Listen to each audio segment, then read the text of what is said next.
Sivaraj Medical Colleges, Siddha, Homeopathy, Naturopathy and Yoga. Government fixed fees only. Contact 98427 ரொம்ப டயர்டா இருக்கு.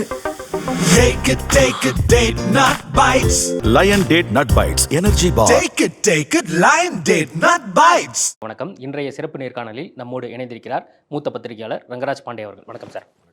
எடப்பாடி பழனிசாமி அமித்ஷாவை சந்திச்சுட்டு வந்தார். இன்னைக்கு ஒரு தெளிவான ஒரு விளக்கமான ஒரு பத்திரிகையாளர் சந்திப்பு. என்னை பற்றி ஊடகங்களில் என்ன மாதிரி செய்திகள் வருது அப்படிங்கிறத தொடங்கி கூட்டணி தொடர்பாக என்னுடைய நிலைப்பாடு என்ன அப்படிங்கிற வரைக்கும் எல்லாமே கிளியர் கட்டாக சொல்லியிருக்காரு.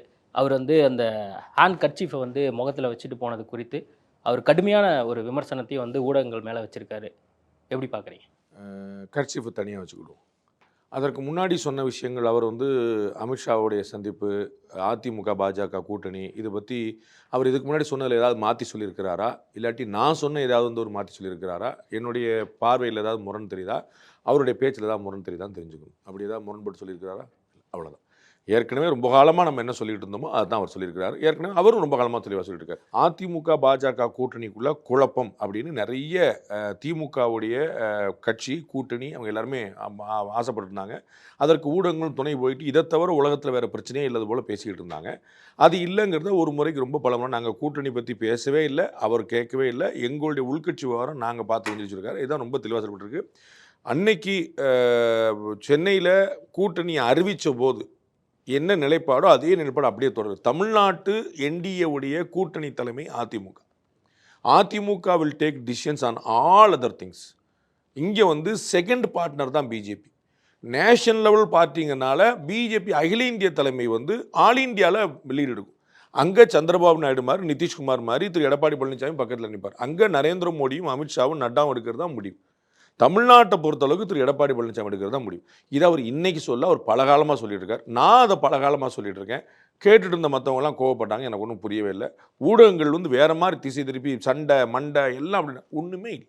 எனக்கு பெரிய வியப்பே இல்லை. எனக்கு திரு எடப்பாடி பழனிசாமி சேலத்தில் கொடுத்த செய்தியாளர் சந்திப்பில் எனக்கு ஒரு விஷயம் கூட புதுசாக தெரியல. ஏற்கனவே நம்ம பல முறை சொல்லியிருக்கோம். ஏற்கனவே அவர் 100 முறை சொல்லியிருக்கிறாரு. இதில் ஊடகங்கள் அவங்க தான் மாற்றிக்கிறதுக்கு வாய்ப்பு இருக்கான்னு பார்க்கணும். ஹேண்ட் கர்ச்சீஃப் மேட்ரு, இதை விட ஒரு சில்லியான மேட்ரு ஊடகங்கள் அலைப்பாயுதுமா அப்படின்னு நான் வியக்கவே இல்லை. நான் ஏற்கனவே நேற்று பாரத பிரதமர் நரேந்திர மோடி பிறந்தநாள் விழாவில் பேசும்போது நான் சொன்னேன், கடந்த 10 வருஷத்தில் யூபிஏவுடைய ஆட்சியில் கோல் ஸ்கேம்லேருந்து, இஸ்ரோக்கான ஸ்கேம்லேருந்து, 2G ஸ்கேம்லேருந்து 10 வருஷத்தில் குறைஞ்சபட்சம் 10 ஸ்கேம் நீங்கள் பட்டியல் போட முடியும். நீங்கள் தயவுசெய்து யூபிஏ கவர்மெண்ட் ஸ்கேம்ஸ் அப்படின்னு தலைப்பு மட்டும் போட்டு பாருங்கள். You will surprise to know, எல்லா மீடியாலையும் ஒரு 10 டாப் 10 ஸ்கேம்ஸ்னு போட்டு வச்சுருக்கோம். எல்லா மீடியாலையும், ஒரு மீடியா பாக்கி இல்லை. உங்களுக்கு தெரியும், அன்னைக்கெல்லாம் என்டிடிவி மாதிரியான ஊடகங்களே காங்கிரஸ் ஆதரவு பிஜேபி எதிர்ப்பு ஊடகங்கள், விமர்சிக்கப்பட்ட ஊடகங்கள், அவங்க வரைக்கும் எல்லாருமே ஒரு இந்தியா டுடே, ரிப்பப்ளிக், ஒரு டிவி, ஒரு சேனல் பாக்கி கிடையாது. எல்லாருமே top 10 scams of UPA government போட்டு வச்சிருக்கோம். லாஸ்ட் 11 வருஷத்தில் ஒன்று காட்டுங்க, top 10 scams of BJP government, NDA government, Modi government, ஏதாவது ஒன்று வருதான் பாருங்க. அப்போ அவங்க என்ன செய்கிறாங்க, மோடி ஒய்ஃப் என்னானாங்க, மோடி டெய்லி சட்டம் மாற்றுறாரு, மோடி என்ன டிகிரி படிச்சிருக்காரு. இப்போ உங்களுக்கு கண்டென்ட் இல்லை. அப்போ நீங்கள் எங்கே போய் ஒரு சட்டம் மாற்றினாரா பேண்ட் மாற்றினா போய் நின்றுருக்கிறீங்க. இவ்வளோதான். திரு எடப்பாடி பழனிசாமி திரு அமித்ஷா சந்திப்பு நல்லபடியாக நடந்துருச்சு. செங்கோட்டையனை சந்தித்த பிறகு திரு அமித்ஷா கட்சி உடையும், பயங்கரமாக பழு வரும், பிஜேபி கட்சி கூட்டணியை உடைக்கிறதே வேலையாக வச்சிருக்கு அப்படின்லாம் ஒன்றுமே இல்லையே. அதுதான் திரு செங்கோட்டையன் அவர்கள் செய்த சந்திப்பு நான் என்ன சொன்னேன், நீங்கள் எடுத்து பாருங்க. என்னோட பேட்டி பாருங்க. ஏதாவது ஒரு இடத்துல ஒரு நாள் நான் மாற்றி சொல்லியிருக்கேன்னு பாருங்க. அவர் அமைதியாக இருப்பார், எதுவுமே செய்ய மாட்டார். வேற யாரையும் சந்திக்காத வரைக்கும் அவருடைய உறுப்பினருக்கு பிரச்சனை வராது. வேற யாராவது ஓபிஎஸ் டிடி மாதிரி சந்திச்சாருன்னா உறுப்பினருக்கும் பிரச்சனை வந்துடும். அது அவர் 10 நாள் கெடுலாம் முடிஞ்சு, 10 நாள் கெடு முடிஞ்சு வச்சா இருக்கா, முடிஞ்சு என்னாச்சு? ஓபிஎஸ் என்ன செஞ்சாரு, டிடிவி என்ன செஞ்சாரு, அண்ணன் செங்கோட்டை என்ன செஞ்சாரு, இதைத்தான் நான் சொல்கிறேன். நீங்கள் சொல்லும் போது நம்ம ஏதோ சங்கி ஏடிஎம்கே ஆதரவாளர் எடப்பாடிட்ட பொட்டி வாங்கிட்டாருன்னு சொல்லிட்டு இருக்கேன். ஒன்றும் புரியல. நம்ம சொன்னது நடக்குதுன்னா நீங்கள் வியக்கணுமா விமர்சிக்கணுமா? எனக்கு புரியவே இல்லையே. அது எப்படிங்க எல்லாத்தையுமே கரெக்டாக சொல்லிங்க அப்படி யோசிக்கணுமா? நான் தற்புகழ்ச்சிக்காக சொல்லிங்க. நான் 26 வருஷமா இதே தொழிலாக இருக்கிறேங்கனால சொல்கிறேன், வேற ஒன்றுமே இல்லை. எனக்கு ஏடிஎம்கே மூவோ பிஜேபி மூவோ அவர்கள் யாரும் சொல்லுவார். திரு எடப்பாடி பழனிசாமி நான் பேசவே கிடையாது, சரிங்களா? திரு நயினார் நாகேந்திரன் கேட்டு செய்யறது கிடையாது. இந்த சமாச்சாரமே இல்லை. அவர்களாக வேலை பார்க்குறேன். அரசியல் கட்சிகள் எவ்வளோ தெளிவாக இருக்காங்க, என்ன செய்வாங்க நான் யோசிக்கிறேன். இவ்வளோதான். இது இங்கே மட்டும் இல்லை. திருமாவளவன் அவர்கள் மது ஒழிப்பு மாநாடு நடத்த போது நான் சொன்னேன், இது திமுக கூட்டணி மாநாடு, அன்னைக்கு ஏடிஎம்கேக்கு அழைப்பு கொடுத்தாரு, நீங்க எல்லாம் பதறினீங்க. அதெல்லாம் சும்மா சொல்லாரு, நீங்க கேட்டீங்க பதில் சொல்லிட்டாரு. அது திமுக கூட்டணி. அன்னைக்கு என்ன நினைச்சு மத்திய அரசை கண்டித்து மத்திய அரசை வலியுறுத்தி தீர்மானம் நிறைவேற்றி போயிட்டார். இதைத்தான் நான் சொல்லிட்டு இருக்கேன். நீங்க திரு கட்சீஃப் வந்து முகத்தை எதுக்கு போயிட்டு போன்னு சொல்லுங்களேன். திரு எடப்பாடி பழனிசாமி உள்ள போயிருக்காருன்னு தெரியுமா தெரியாதா?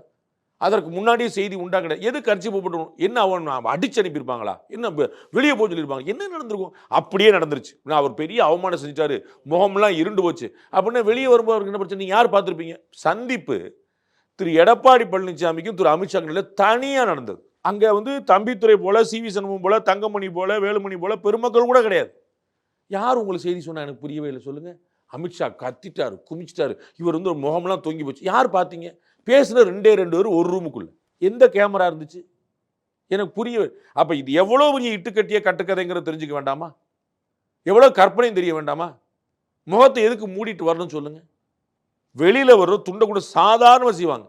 திரு அண்ணாமலை பார்த்தீங்கன்னா ஒரு ப்ரெஸ் மீட்ல 10 தடவை முகம் தடிப்பார். அவருக்கு நேச்சுரலாக ரொம்ப வேர்க்கும். அவருக்கு கையில் ஒரு சிவப்பு துண்டு வச்சிருப்பாரு, நீங்க எடுத்து பார்த்துங்க, தொடச்சிக்கிட்டே அவருக்கு அவ்வளோ வேர்க்கும்.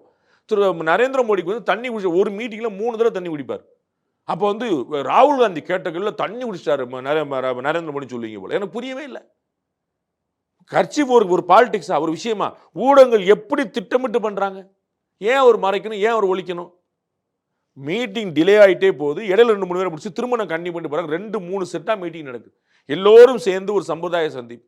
அதற்கப்புறம் ஒரு பிரேக். திரும்பி இவர் மட்டும் தனி சந்திப்பு. ரொம்ப லேட் ஆகுது. தனியாக இன்னொரு காரில் போறார். எதுக்கு முகத்தை மூடிட்டு போகணும்? எனக்கு புரியவே இல்லை. அப்போ ஊடகங்கள் ஒரு விமர்சனம் ஏற்கனவே பல முறை சொல்லியிருக்காங்க. ஏடிஎம்கேவையும் பிஜேபியும் இந்த ஊடகங்கள் பாரபட்சமாக நடத்துனது போல இந்தியாவில் வேற எந்த கட்சியும் வரலாற்றில் நடத்துனது இல்லை. ஜெயலலிதா அவர்கள், எம்ஜிஆர் காலத்தில் அப்படி ஜெயலலிதா அவர்களை இழித்தும் பழித்தும் தரக்குறைவாகவும் பெண்ணுங்கிறனாலையும் பண்ணாத விமர்சனம் கிடையாது இந்த ஊடகங்கள். கொஞ்சம் கூட தயக்கம் இல்லாமல். அதே பாரத நரேந்திர மோடி வந்த பிறகு பாஜகவுக்கு கொஞ்சம் நஞ்சம் பாக்கி கிடையாது. இது ஊடகங்கள் அவருடைய மனசாட்சியை கேட்டா சரியா பேர், வேற ஒன்றும். இது தொடர்பாக நேத்து முப்பெரும் விழால முதலமைச்சர் கூட இதை பத்தி பேசுறாரு. முகத்தை மூடிட்டு போறதா இருக்கட்டும். அது மட்டும் இல்லாம அமித்ஷாக்கு இவர் அடிபணிஞ்சிட்டாரு அப்படிங்கிற. முதலமைச்சர் பாலிடிக்ஸ் பேசுவாருங்க. அவர் பாலிடிக்ஸ் பேச வேண்டியதானே. எனக்கு அதுல ஒன்றும் வருத்தம் இல்லை. நீங்க பதிலுக்கு பேசிக்கிறீங்க. ஏடிஎம்கே பேசி நான் வந்து இன்னைக்கு வந்து முதலமைச்சர் சட்டை கழிச்சிட்டு வந்தது வந்து திரு எடப்பாடி. அதை நான் போல அது அவங்களை திட்டுவாங்க. அவங்க பாலிடிக்ஸ் பேசுவாங்க. நான் ஊடகங்களை தான் நான் கேள்வி. இதுக்கு அதற்கு அவசியம் என்ன அப்படின்னு யோசிக்க வேண்டாமான்னு கேட்குறேன். அவங்க வந்து எல்லாத்தையுமே அரசியல்வாதிகள் எல்லாத்தையுமே அரசியல் ஆக்குவாங்க. அதை அவங்க பண்ணணும். அவங்களுக்கான வெற்றிக்கானது அவங்களோட தொண்டர் முன்னாடி பேசுகிறாங்க. ஆட்டோமேட்டிக்காக பேசுவாங்க. அதில் நமக்கு ஒன்றும் பிரச்சனை இல்லையே.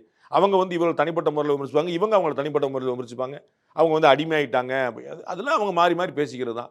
இவங்க அவர் வெள்ளக்கூட வைக்கல, கருப்பு கூட வைக்கலாம்னு கேட்டார்ல திரு எடப்பாடி. அது அவர்களுக்குள்ள பேசுகிறோம். நமக்கு அதில் ஒன்றுமே கிடையாது. நான் அவர்களை பற்றி கவலைப்படல. ஏன்னா அரசியல் மேடையில் 1000 விஷயம் பேசுனா அதில் ஷரத்து என்ன இருக்குது, அதில் சொல்லப்பட்டதில் உண்மை என்ன இருக்குது, இவ்வளோதான். மத்திய அரசு மாநிலங்களை வஞ்சிக்கிறது, வாங்க பேசுவோம். நரேந்திர மோடி வந்து தமிழ்நாட்டில் வந்து ஊழல் பண்ணிட்டார், பாரபட்சம், வாங்க பேசுவோம். மக்களுக்கான விஷயத்தை பேசுங்க. அவர் கர்சிவோ போட்டு போனார், அதெல்லாம் அவங்கவுங்க பேசுவார். திரு செந்தில் பாலாஜி பற்றி போட்டு பேசின வீடியோ எடுத்தே காட்டிட்டாரு திரு எடப்பாடி பழனிசாமி. அதுக்கு என்ன செய்யுது? பாலிடிக்ஸ். நான் அது அந்த கேமுக்குள்ள வரல. அது அவங்களுக்குள்ள 1000 பேசியிருப்பாங்க. அப்படிதான் விமர்சனம் பண்ணுவாங்க. முதலமைச்சருக்கு தெரியும் அப்படி நடக்கலன்னு. ஆனால் ஊடகங்கள் நல்லா அப்படி போட்டு நல்லா வைரல் பண்ணதுனால இது பப்ளிக்கு தெரியும்னு அவர். அதனால தான் திரு எடப்பாடி பழனிசாமி விளக்கம் கொடுக்க வேண்டியது அவசியம் வந்துச்சு. ஊடகங்கள் மாற்றி மாற்றி மாற்றி போட்டு அதை வைரல் பண்ணி அந்த ஃபோட்டோவையும் அந்த காரையும் அப்படி கரெக்டாக கிளம்புவது பார்க்கும்போது அந்த நீங்கள் கமெண்ட்டே போட்டு நான் ஒரு சின்னதாக மட்டும் சொல்லிடுறேன். ரங்கராஜ் பாண்டே வந்து ஆர்எஸ்எஸ்ல துப்பாக்கி பயிற்சி எடுத்தார்னு ஒரு ஃபோட்டோ ரொம்ப ஒன்று போட்டிருப்பாங்க. அது வந்து எங்கள் பசங்களே, எங்கள் ஃப்ரெண்ட்ஸே, மாப்பிள்ள உன் ஃபோட்டோ எப்போ வெளியே போச்சுன்னாங்க. நான் ஆர்எஸ்எஸ் ஆகால வாழ்க்கையில் ஒரு நாள் கூட போனதில்லை. எங்கள் வீட்டு வாசலே நடந்திருக்கு. நான் ஒரு நாள் எனக்கு தெரியாது, நான் சின்ன பிள்ளை இருக்கும்போது. ஆனால் ஆர்எஸ்எஸ்ல எங்கே துப்பாக்கி பயிற்சி கொடுத்தா எனக்கு தெரியவே தெரியாது. கையில் ஒரு துப்பாக்கி, அது சும்மா தண்ணி துப்பாக்கின்னு வச்சுக்கோங்களேன், அந்த துப்பாக்கி வச்சுட்டு ஒரு போட்டு அது யார் பெற்ற புள்ளன்னு எனக்கு தெரியாது. நான் வாழ்க்கையில் முதல் முறையாக ஒரே ஒரு முறையாக நான் வந்து ஒரு விளக்கம் கொடுத்தேன். எப்போ யார் பெற்ற பிள்ளையப்பா ஏன் பறிச்சு. ஆனால் கீழே ஃபுட்நோட் என்ன போட்டு கொடுத்துட்டாங்க அப்படின்னா, பாண்டேயோட உண்மையான முகத்தை பாரு. அவர் சின்ன வயசில் ஆர்எஸ்எஸ் துப்பாக்கி பயிற்சி எடுத்த போது மட்டும். அப்போ அந்த கமெண்ட்டை பார்த்துட்டு இது பாண்டேவானே யாருக்கும் டவுட் இல்லை, என் கூட புலனவனுக்கே தெரியல யாருன்னு. ஏதோ ஒரு ஃபோட்டோ போட்டாங்க. அப்போ ஒரு வீடியோ காட்டி முகத்தை மூடிட்டு போறாரு, ஒரு ஃபோட்டோ காட்டி பார்த்தா கையில் துண்டோடு இருக்கிறார். ஆமாம், முகத்தை மூடிட்டு போறாரு. என்ன எதிர இருக்கிறதுனா பேயா பிசாசா? ஊடகங்கள் தானே அவங்க. என்ன இப்போ வந்து பாருங்க, அந்த முகத்தில் வேர்வையை துடைக்கிற சீன் இல்லை, அதை மறந்துடுங்க. திரு எடப்பாடி பழனிசாமி அதே காரில் ப்ளூ கலர் காரில் போறார். என்ன ஊடகங்கள் செய்தி போட்டுருவீங்க? எடப்பாடி பழனிசாமி வண்டி ஓட்டிகிட்டே போனார், எடப்பாடி பழனிசாமி பின்னாடி டிக்கில் தொங்கிட்டே போனார் போடுவீங்க. என்ன செய்தி போடுவீங்க? சந்திப்பு முடிந்ததுன்னு போடுவீங்க, அவ்வளோதானே போடுவீங்க. வேற என்ன இருக்குது உங்களுக்கு? புரியுதுங்களா உங்களுக்கு? அப்போ உங்களுக்கு செய்தி ஆக்குறக்கா நீங்கள் அலைஞ்சிக்கிட்டு இருக்கிறீங்க, வேற ஒன்றுமே கிடையாது. அப்போ திரு ஸ்டாலின் என்ன சொல்றாரு? எனக்கு கவலை இல்லை. திரு எடப்பாடி பழனிசாமி என்ன சொல்ல? எனக்கு ஊடகங்கள் சொல்ல, எனக்கு அதான் கவலை. நான் ஒரு ஊடகவியலாளர், நான் ஒரு 20 வருஷம் யோசிக்கிறேன், என்ன ஆச்சரியமா இருக்குது அப்படின்னு. அவர் அந்த அந்த கட்சியை வச்சு முகம் தொடக்கல. என்ன செய்தி எங்க சொல்லுங்க? தொடக்கல. அந்த சீனை மறந்துடுங்க. இப்போ சொல்லுங்க என்ன செய்தி? சந்திப்பு முடிந்தது. அப்போ உங்களுக்கு இது வைத்திருச்சு. ஐயோ சந்திச்சிட்டாரா? எப்படி செங்கோட்டையன் போட்டோன்னே இவங்க வந்து தலையில கட்டி தொங்க விட்டுருப்பாங்க, இன்னும் அடிச்சு தொலைஞ்சாரு நினைச்சிருப்பீங்க. ஒண்ணுமே இல்லை, ஜாலியா போறாங்க, ஜாலியா வந்தாங்க, என்னடா அப்படின்னு சொல்லிட்டு நொந்து போயிட்டீங்க. I am surprised. Edappadi Palaniswami அதே மாதிரி ஒரு விவசாயி முதலமைச்சராக வந்தது உங்களுக்குலாம் பிடிக்கலையா? தொடர்ந்து கிட்டத்தட்ட நான் முதலமைச்சராக இருக்கும்போதும் சரி இப்பயும் சரி எங்களை பற்றியே தான் விவாதம் அதிகமாக இருக்கு. அதை நான் 100% நான் சொல்றேன். எனக்கு எந்த குழப்பமும் இல்லை. நான் 100 முறை சொல்லியிருக்கேன். திரு பேசணும் என்ன விமர்சனங்கள் வச்சாரு, திரு வீரபாண்டி என்ன விமர்சனங்கள் வைக்கிறாரு, திருமாவளவன் என்ன என்னைக்காவது பேசியிருக்கீங்களா?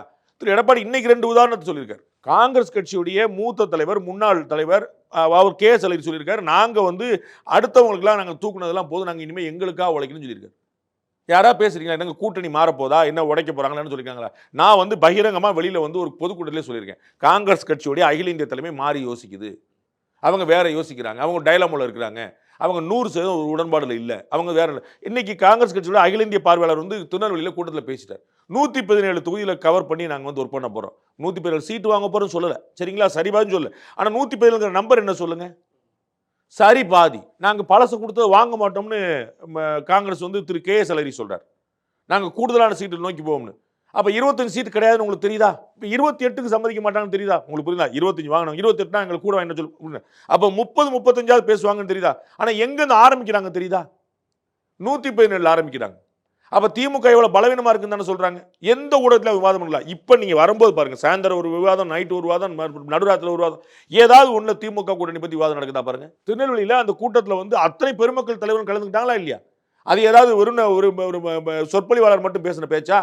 அண்ணன் சிதம்பரத்துலேருந்து கே எஸ் அழகிரிலேருந்து செல்வ பெருந்தல் அத்தனை பெருமக்கள் பீட்டர் வந்து எல்லா பெருமக்களும் இருந்த இடம். அப்போ அந்த கூட்டத்துக்கு முக்கியத்துவம். அதில் வந்து ஒரு அகில இந்திய பார்வையாளர் சொல்கிறாரு 117 தொகுதியை ஃபோக்கஸ் பண்ணி நாங்கள் ஒர்க் பண்ண போகிறோம் அப்படின்னு.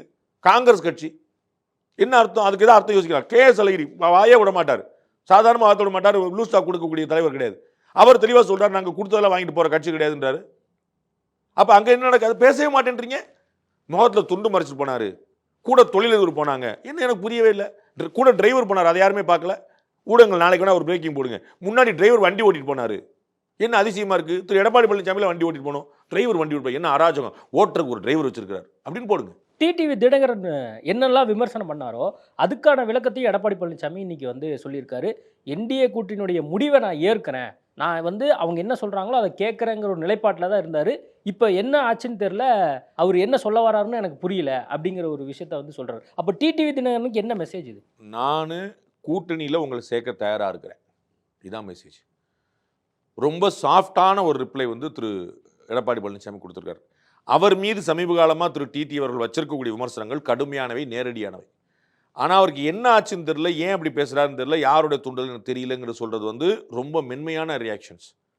நான் ஏற்கனவே பல முறை சொன்னது போல் இந்த கூட்டணி திரும்ப வரும், திரு டிடிவி திரும்ப வருவார், என்டிஏ ஒருங்கிணைந்த என்டிஏவாக இருக்கும், எல்லாரும் ஒருங்கிணைந்து போராடுவாங்க, அவர்களுக்கான வெற்றிக்கான வாய்ப்பு அவர்கள் தேடுவாங்க. அதுதான் வந்து நடக்கக்கூடிய சாத்தியம்.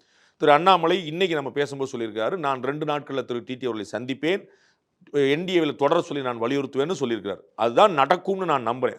டிடிவி தினகரன் கூட எங்களுடைய முதல் வாய்ப்பு என்டிஏ தான் இந்த பிரச்சனைக்கு பிறகு சொல்லியிருக்காரு. திரு இபிஎஸ் அவர்களை தனிப்பட்ட முறையில் விமர்சனம் பண்ணிட்டு பேசும்போது பிறகு எங்களுக்கான முதல் வாய்ப்பு சொல்லியிருக்காரு. விஜயோட ஆப்ஷனை அவர் க்ளோஸ் பண்ணல, டிஎம்கே ஆப்ஷனை க்ளோஸ் பண்ணிடுறாரு, சீமான் ஆப்ஷனை க்ளோஸ் பண்ணிடுறாரு, விஜய் ஆப்ஷனை க்ளோஸ் பண்ணல. ஆனால் ஃபர்ஸ்ட் ஆப்ஷன் எங்களுக்கு வந்து என்டிஏ தான் அவர்னு சொல்றாரு. அதனால அந்த கிரே ஏரியா சரி செய்யப்படும், சரி செய்யப்பட்டிருக்கும் நான் நம்புறேன். எனக்கு அதில் எந்த குழப்பமும் இல்லை. திரு இபிஎஸ் அவர்கள் கடுமையாக விமர்சனம் வைக்கல, திரு டிடிவி வச்சதுக்கு பதில் விமர்சனம் அப்படிங்கிற பேரில் வச்சிருக்கலாம். அது அவர் பக்கத்தில் ஒரு நியாயமாக கூட இருக்கும். அது வந்து சரிங்க, அப்புறம் இவர் பேசினார் அவர் பேசினார்னு. ஆனால் ஊடகங்களுக்கு தீனி போட்டக்கூடாதுங்கிற ஒரு மெச்சூரிட்டி அவர்கிட்ட இருக்குது. நம்ம வந்து இது ஒருங்கிணைஞ்சு வெல்றதுக்கு தான் வழி பார்க்கணும், நம்ம ஒருத்தர் கொள்றதுக்கு வழி பார்க்கக்கூடாதுங்கிற ரொம்ப தெளிவாக இருக்கிறாரு. அதனால ரொம்ப மெச்சூர்டாக ரிப்ளை பண்ணார்.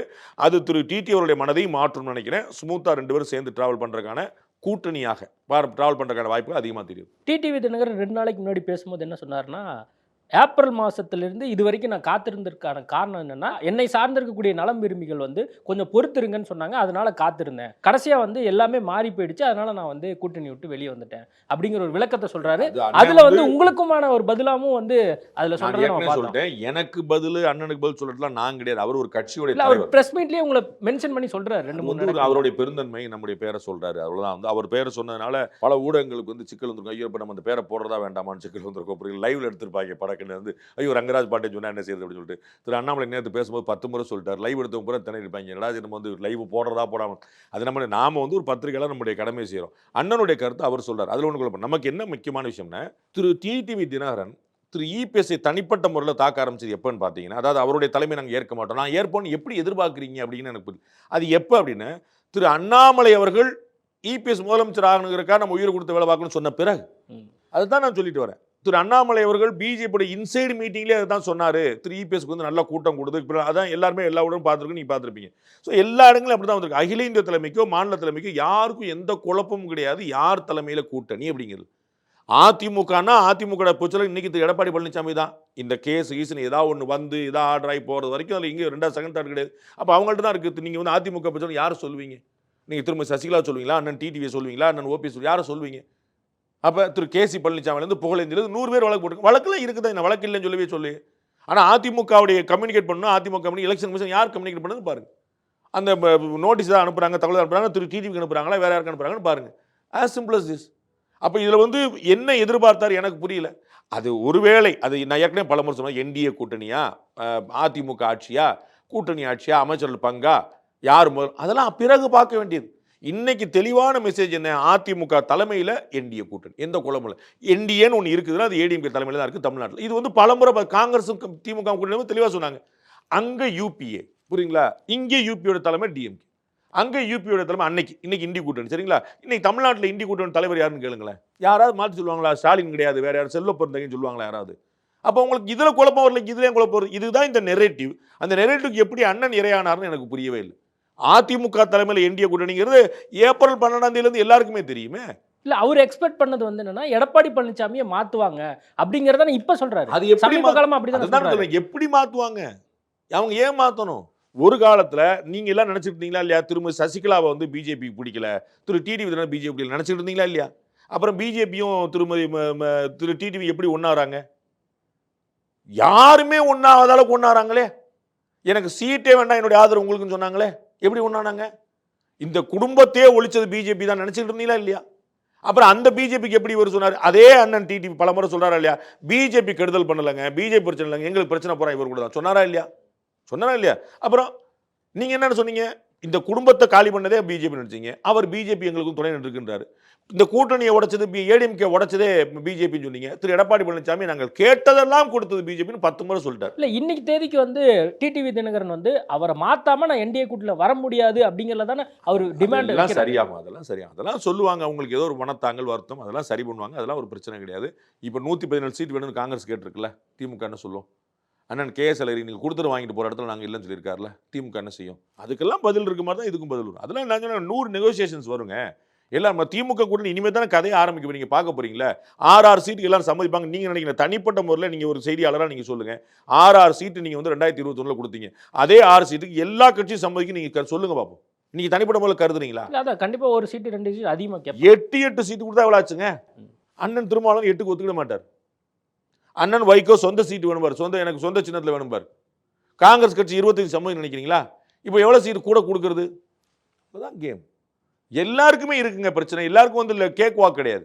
நான் உங்களுக்கு வேற ஒரு சிக்னல் கொடுத்துட்டேன். காங்கிரஸ் அகில இந்திய தலைமை டபுள் மைண்டடா இருக்குது.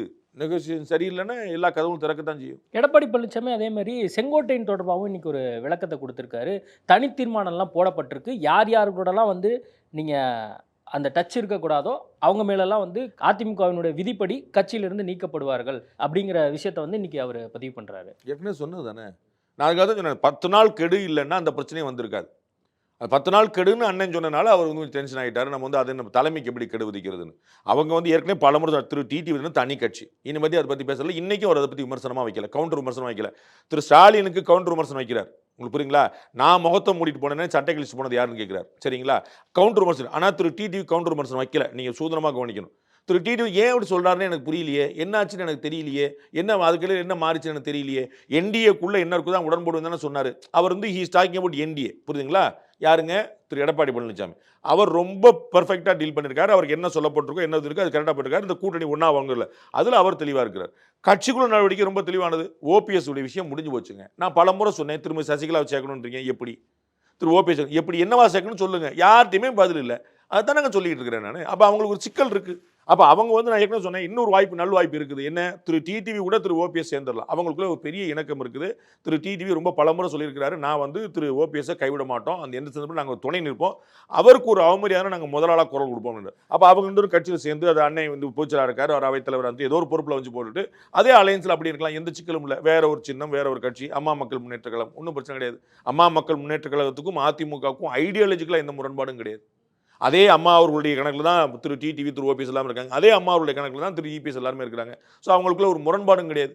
வேற வேறு இப்போ நீங்கள் அண்ணா காலத்து அதிமுக, நாங்கள் வந்து ஜெயலலிதா காலத்து, 2 பேருமே ஜெயலலிதா காலத்து திமுக காரங்க தான், அதிமுக காரங்க தான். ஸோ அவர்களுக்கு எந்த முரண்பாடு இருக்கக்கூடாது, ஆள் அமைக்கபுல்லாக போகும். அநேகமாக அந்த திசையை தூக்கி நகரும்னு நினைக்கிறேன். பார்ப்போம். அந்த ஓபிஎஸ் அப்போ இனிமேல் வந்து அதிமுகக்குள்ள வர முடியாது அப்படின்னா, நீங்க சொன்னது மாதிரி டிடிவி தினகரன் கண்டிப்பா ஓபிஎஸ் விட்டு கொடுக்க மாட்டார் அப்படின்னா, அவர் என்னவா உள்ள வருவாருங்கிற ஒரு கேள்வி இருக்குல்ல. சுயேட்சையா வருவாரா, என்னவா வருவாரு? மாமக்கள் முன்னேற்ற கழகத்தோடு இணைஞ்சு வந்தால் ரொம்ப நல்லதுங்க. போன முறை பலாப்பழ சின்னத்தில் வந்து கடுமையான ஒரு போட்டியை கொடுத்தாருங்க.